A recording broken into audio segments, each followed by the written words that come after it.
Today, out and about in Wollongong.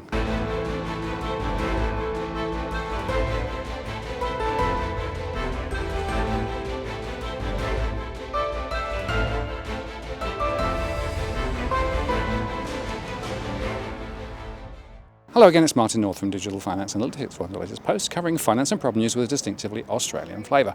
Bit of an unusual show today. I'm out and about in Wollongong with Joe, the swagman. Hello, Joe. Hey, Martin. How are you? Very good. Thanks very much for spending some time with us, and we're going to go walk around Wollongong and have a look at some of the sights to see here. But let's just do an introduction first. So, a bit about yourself. So I host the Jolly Swagman podcast, which I began with a university mate a couple of years ago. It's sort of spiraled out of control, and at the moment it's my main focus. A lot of housing bubble topics are covered on the podcast, so it's become a bit of an obsession.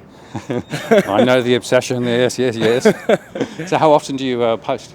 Look, I aim to post every week. Lately it's been more infrequent, less frequent. I've just been busy with other things, but yeah, roughly every week. Okay. Yeah. And I know you've had some very enormous, international guests on there as well. So it's good to see that running. What about today? So you've come down to Wollongong. What are you expecting to see? So based on the brief you sent me, I'm expecting to see 18 cranes. I'm expecting to see a manufacturing industry that's halved in the last decade. Most manufacturing firms are small, 20 employees or less. Wollongong's lost a lot of that. And in its place, so I'm told, has emerged an evening economy and a retail industry blossoming over 100 cafes.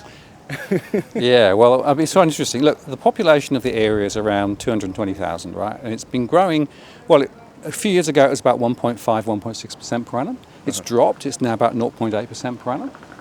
And so what's interesting is we've got a situation where there's a lot of development going on, right? A lot of high rises, we'll see, a lot of cranes, but something ain't quite right, because essentially it's not necessarily translating into stronger economic growth in the area, right? We've got quite high unemployment. We've got property prices sliding still down here. And so we're in an interesting situation where the local authority is betting on property, right, as one of the growth engines. But the question is, will it, won't it? And if it does, what does that mean for the broader economy, right? And it's not helped by the fact that down the road we've got massive developments, the other side of Warrawong down that way, lots of retail spaces down there as well. So there's a bit of a squabble between retail here in Wollongong and retail down the road, where there's more parking and it's easier and more accessible. So all of those things I think we'll see. And how much did house prices fall in Wollongong over the last 2 years? So if you look back, they've probably dropped by about 7.5 to 9%. Okay. Units have dropped a bit more, but also it does vary. So some of the more market ones haven't dropped quite as much. But then if you go further up the coast, where there's a lot of development, like Cornwall, places like that, we've also seen prices slide as well. Right. So it's been quite a significant correction. What's interesting is that we've got a huge supply of units coming on, and I don't see where that demand is going to be taken from, because basically there's many more being built than people who want to buy them. Okay, well, what we're going to do now is wander around a bit and take a few B-rolls and have a look around, and we'll make some more observations as we go. Looking forward to it. Great, good. Thanks, Martin. Okay, so we've come to the twilight zone now, or as some people call it, the dead zone, right? Not far from the station, and essentially we're between Crown Street and the mall, which is down that way, and the hospital, which is down this way. And this is a really weird part of town, right? We've got real estate agents over there, we've got money shops over here, there's lots of takeaways. In fact, more real estate, there's one over there, right? And what's fascinating about this is that people really don't quite know what this part of town is about. Yeah. That was certainly my initial reaction. Like, what is the purpose of this area? It's pretty hard on the eyes. And then there's kind of like an incline up there towards the hospital, which it doesn't look like somewhere you want to spend time. Yeah. No, it is and if you come out down here in the evening, it's often quite quiet down here. Of course, the hospital's there 24/7, so that's definitely a lot of activity. There are a few, consulting rooms and those sorts of things there, but there's no real. I don't think there's a plan for this area at all. And the problem is now you've got a bit of construction, but trying to put high rise in the middle of this just seems to me to be making the situation worse rather than better. And this is just outside of the station, so for many people this would be their first impression of Wollongong. Absolutely, yeah. Right. Well, you basically come up the ramp and you're here. Yeah.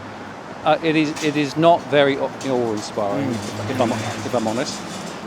And it's been one of those things that coming down from Sydney, I just was saying, I don't feel there's planning. Planning will be really good. Nah, it's overrated. Yeah, well, evidently. Okay.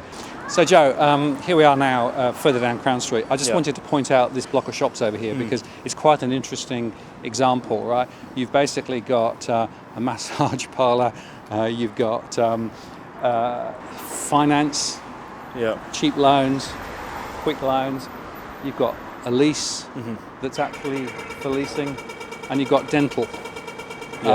It's a really, really weird mix, and in the middle of it there's a small restaurant, cafe, that's clearly quite struggling at the moment. This just, again, it just shows you the sort of the weird mix. Yeah, it's eclectic, you could say. Eclectic is one word. And, as you look down the street, you can see vacant, to let. Yeah. So my research, as I research SMEs as well as households, I looked at this data specifically for this area. And a lot of the retailers here are basically saying we're not getting enough footfall, right? So traffic. Yep. The rates are very high, right? And the running costs are just through the roof. Yeah. So it's very hard for many of these places to stay in business because there isn't the traffic, there isn't the footfall.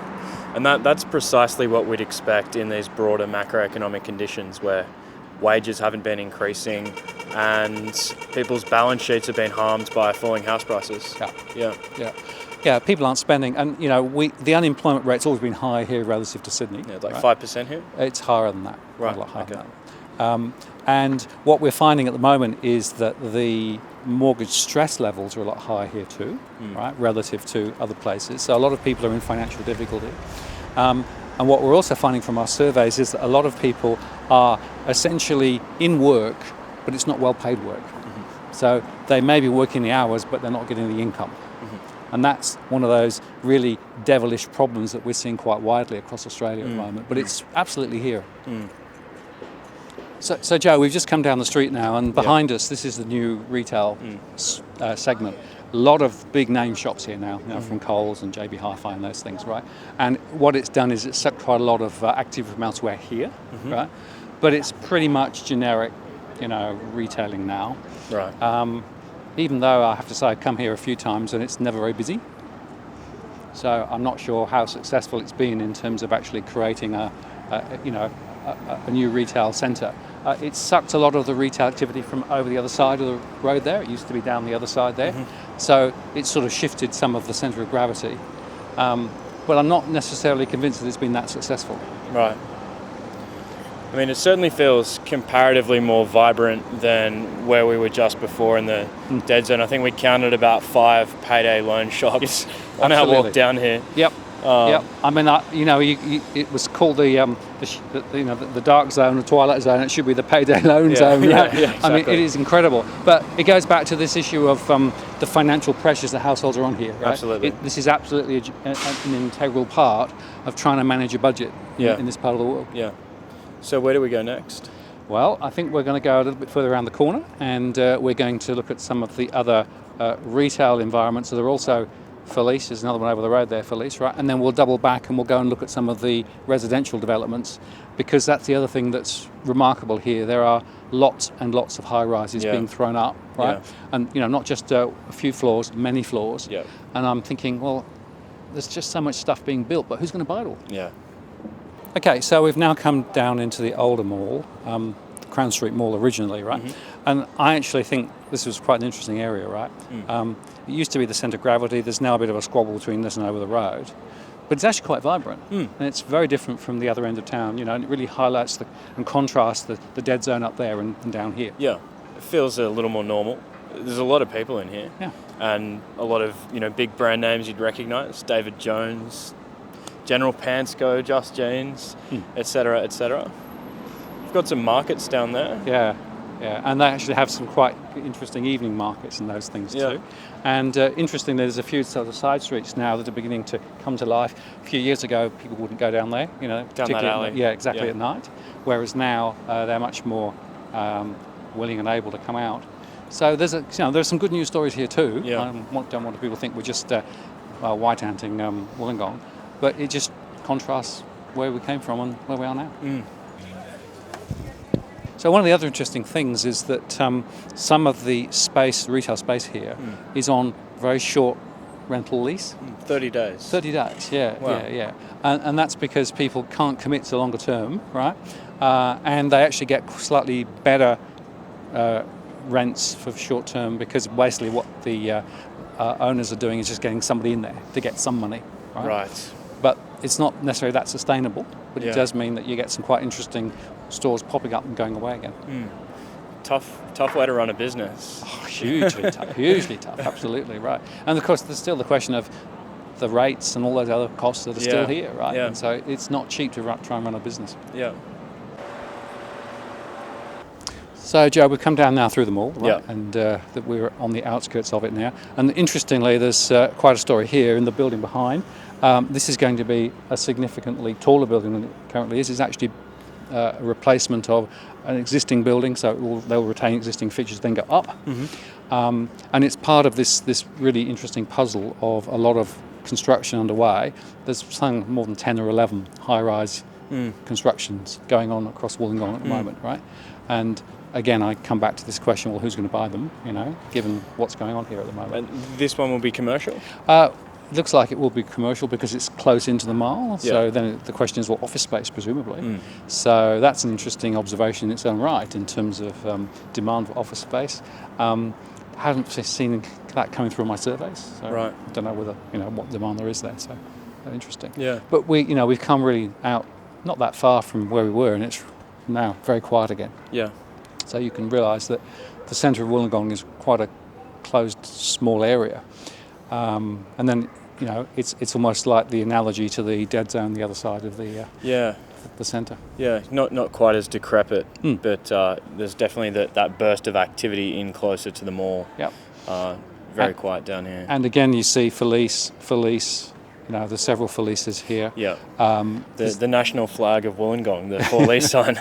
Well, Collier's international, and the other leasing companies are obviously doing quite well, but probably not many other people, I think, at the moment. So it is a worrisome sign, and certainly over the years that I've been here, I've never seen as many leases for lease signs as at the moment. You're just looking here, there's 5 or 6 that you can see just from where we're standing at the moment, which is pretty remarkable. Yeah, and I mean, there's a question as to whether that's confirmation bias or whether that's actually evidence of something. If you're thinking about a deteriorating macroeconomy, you can kind of see signs of recession everywhere. But what you're saying is that there is a discernible change in the quantity of these leased out buildings. Well, I've been coming here 8 years. Yeah. And in that time, there's a lot of change. We've had this new retail sector up there, which of course has sucked some of the life out of this section. But no, I've never seen as many for lease signs as I do now. Right. And it's really been the last 6 to 12 months that it's really come to the fore, I think. Okay. Which suggests to me that there are some worrisome indicators.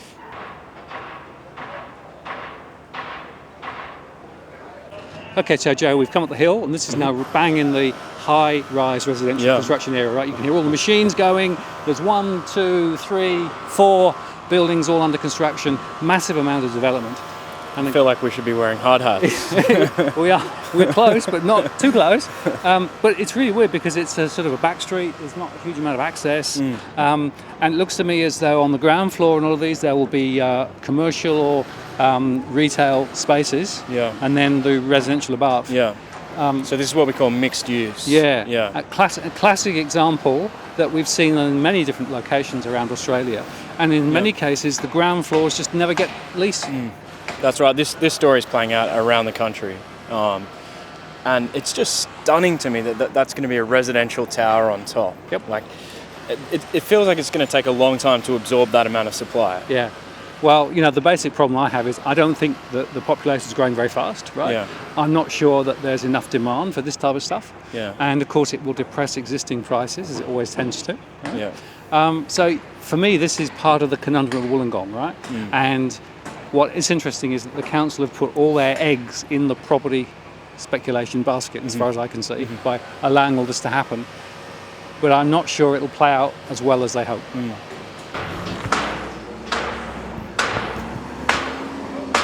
So we've pretty much done our dash now. What's your sort of closing thoughts with regard to what you've seen? So, as I told you, the last time I was in Wollongong was in 2016. I actually went skydiving. So I only had, I guess you could say, a bird's eye view of the city. No pun intended, of course. But it's been great to walk the streets with you. It wasn't what I expected. The city looks like it's quite diverse in that some areas are very clearly the economic hubs, whereas other areas are just decrepit and deteriorating. And they are, adjacent to each other. And the scale of construction is the other thing that stands out to you. Yeah. So, I'd love to look at the data as well and build out the picture, because I think Wollongong's a really interesting story at the moment. Yeah, my view is it's a really interesting case study. It's very diverse, as you say, and it's not just a single theme, right? Yeah. But property is fundamentally a critical story to tell as part of the Wollongong story, I think. Yeah. And I'll be interested to watch how this plays out over the next 2 or 3 years. Yeah.